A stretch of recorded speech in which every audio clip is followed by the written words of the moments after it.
Night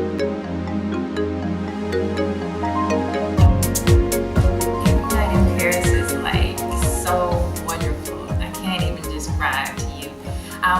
In July, it's beautiful. The weather is perfect. But I have to tell you about my best favorite night in Paris. It was my last night there.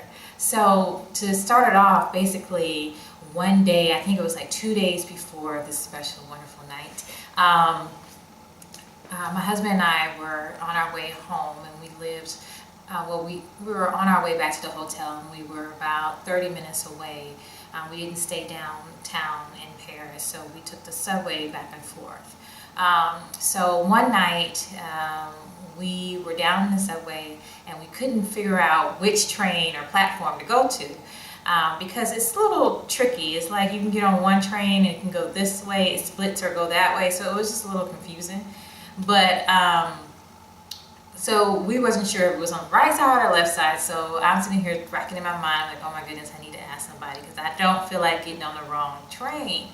So we walked around, and I ran into this girl, and I was like, parlez-vous anglais? Which means, do you speak English? And she was like, yes. And I was like, oh, wonderful, because finally I could figure out. I was like, okay, we're trying to get to this certain area, which train do I need to go on? And she told us which one.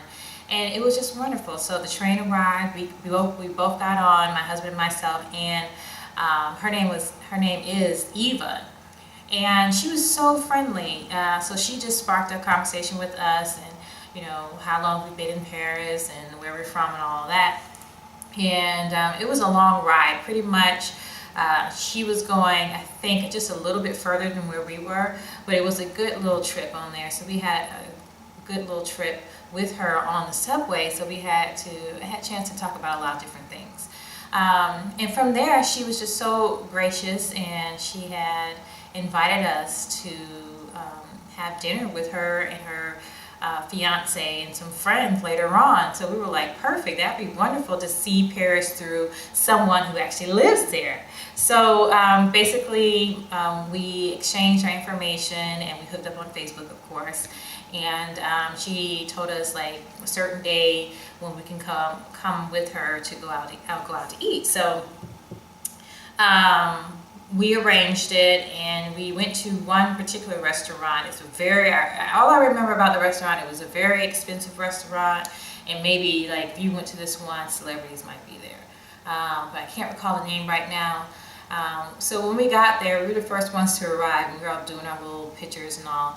And then we got a message that her friends wanted to try a different restaurant because it was a little bit expensive, which we were kind of freaked out too once we looked up the restaurant and realized how much this place cost. But we were like, hey, you know, it's Paris, and our last night, we're meeting new people, so let's just go for it. So her friends kind of actually saved us a little bit. So she ended up meeting us with her fiance at the restaurant, and then we decided on a different restaurant. And that wasn't probably about 10 minutes away from where the original restaurant was.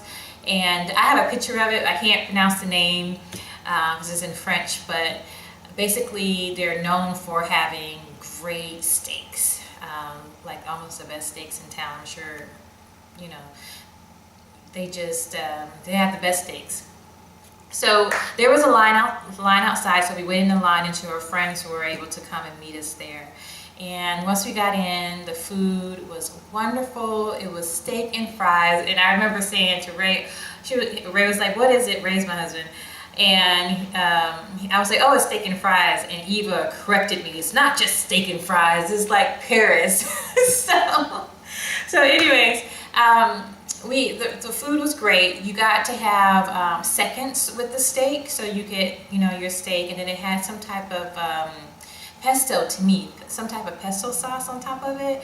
It was delicious. It was cooked perfectly. And then you had fries, all you can eat fries that came along with it. I remember tasting some of the side sauce on it, and it had like horseradish. And I didn't know it was horseradish when I took it, when I ate it. So it just totally opened up my pores. They were laughing at me. Maybe if I understood like more Spanish, because she's from Venezuela, and her friends, all of them were speaking mostly in Spanish at the table, I would have known that it was horseradish sauce. But long story short, we had a great dinner with our friends, and then after that, we went to go see the fireworks, which makes the night so wonderful. It was the July 14th, the Independence Day for France.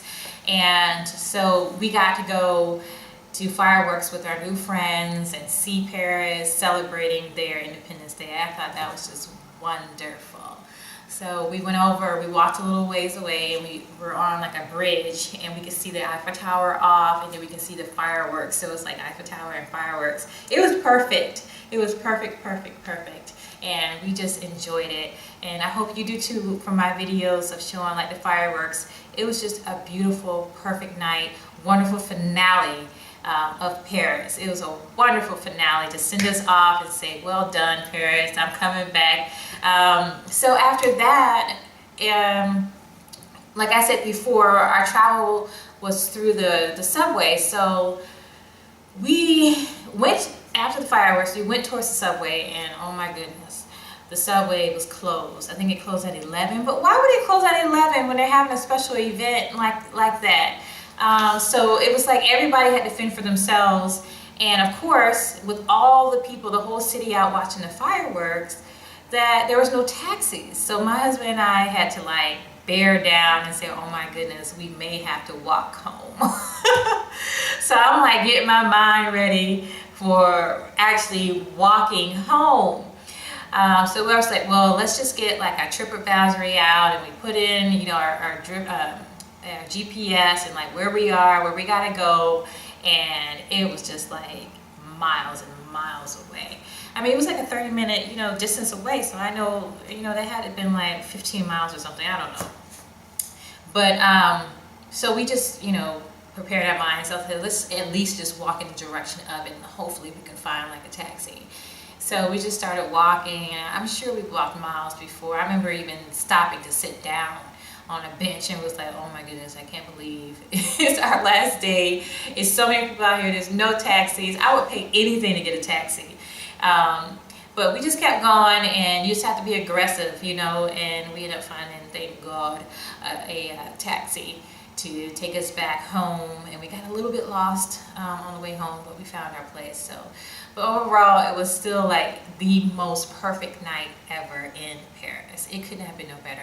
And I even realized we were there during the Independence Day, and we did not realize it was our last day either. So it was just like a finale that was unplanned, which made it so much more magical. So it was just the perfect ending to our